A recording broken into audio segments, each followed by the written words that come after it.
Hey friends, Samsung has introduced the 2025 version of the Galaxy Watch Ultra, externally identical to its predecessor. The differences initially seem marginal, which makes you wonder, was a new 2025 version even necessary? And what exactly makes the Galaxy Watch Ultra the Ultra, especially compared to the Galaxy Watch 8 and Watch 8 Classic? The Galaxy Watch Ultra 2025 brings three changes. First, the doubled storage capacity of 64 GB instead of the previous 32 GB. This is especially interesting for anyone who wants to store music, podcasts, or offline maps directly on their watch. That's easy to say and may seem trivial to the normal person, but the Galaxy Watch Ultra is actually aimed at outdoor adventurers, mountaineers, extreme sports enthusiasts, and deep-sea divers, not just homebodies like me. And for them, larger storage means the ability to store more offline maps when they are out of cell phone reception on their adventures. And that can be a huge added value for such people. Secondly, there's a new color variant called Titanium Blue, which has been added to the existing colors Titanium Silver, Gray, and White. Thirdly, it runs One UI 8 based on Wear OS 6.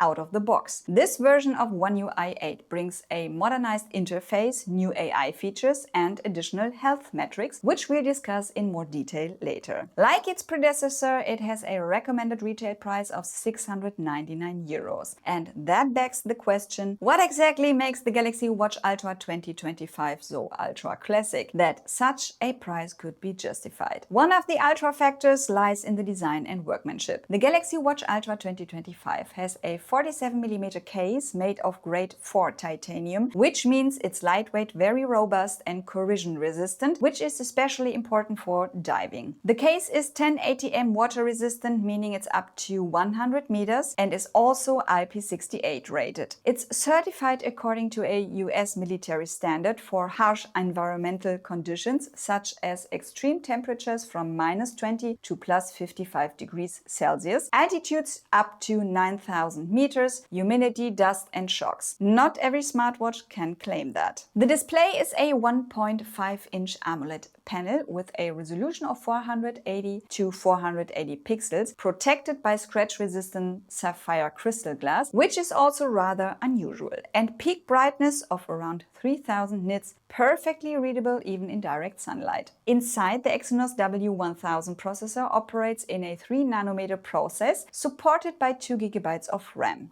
And, as mentioned, 64 GB of storage. The battery has a capacity of 590 mAh, charges wirelessly, and, according to Samsung, offers up to 100 hours of runtime in power saving mode or up to 48 hours in exercise power saving mode. For precise location determination, there's dual frequency GPS with L1 and L5 signals. There are also LTE options and Bluetooth 5.3. A wide range of sensors is supported. Accelerometer, barometer, bioelectrical impedance analysis sensor, electrical heart rate sensor, gyro sensor, geomagnetic sensor, infrared temperature sensor, light sensor, and an optical heart rate monitor. So if you were to be involved in aerospace, for example, the Galaxy Watch Ultra's gyro sensor would be ideal equipped for that. You see, the Galaxy Watch Ultra is truly made for extreme and exceptional situations. The question, as always, is whether you actually use it. The quick button on the left side can be assigned to specific functions, such as starting workouts, setting waypoints, or activating the flashlight. Battery life remains the same in comparison to its predecessor. Up to 100 hours in power saving, 48 hours in training power saving, and about 2 to 3 days in everyday use, depending on how intensively GPS, music streaming, the tracking functions, and the always-on display are used. And up to this point, I think it's clear that anyone coming from the Galaxy Watch Ultra 2024 should only upgrade if they really need the larger storage or if they want to get the new software immediately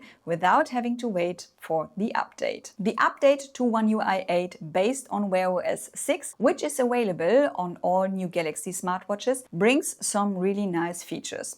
First, you now have Gemini directly on your wrist, which is really convenient. You can send messages using voice comments or have appointments or tasks added to your calendar. Ask any question imaginable, calculate a route and display it on Google Maps for navigation. The possibilities here are simply endless. You will see suggested replies in the messages and simply have a very comprehensive assistant on your wrist that never takes a vacation or calls in sick. There's also now a running coach, which I introduced in my video about the Galaxy Watch 8 and 8 Classic. If you're interested, feel free to check it out. Summarized, based on your personal fitness level, you'll receive coaching to improve your jogging distances and speeds, and it works exceptionally well. This feature is highly recommended for anyone who wants to start running, get back into it, or wants to improve. There's also a new measurement for vascular load and the antioxidant index. For the latter, you have to place your thumb on the sensors on the bottom of the watch, and the Samsung Health app will show you whether you're eating enough fruit and vegetables. In fact, this value only changes very marginally for me no matter what I eat. It's probably still in the development phase. Another new feature is that we now have a Now bar on Galaxy smartwatches. This means that when you have certain apps running like the timer or Spotify, a small icon will appear on the display, allowing you to immediately access the corresponding app. Yeah,